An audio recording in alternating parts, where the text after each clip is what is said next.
to the channel. In this video I will show you how to check and close tabs on your Android phone the right way.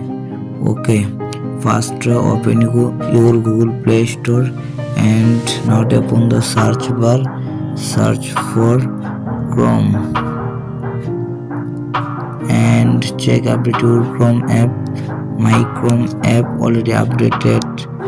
Okay, now tap on the open and now tap on the box option and see your tabs option. Now close your tab. Now tap on the cross icon and hidden. Okay, select all tabs, remove. Now tap on the three dot line option and tap on the close all tabs option and tap on close all tabs and groups. See all tabs option removed.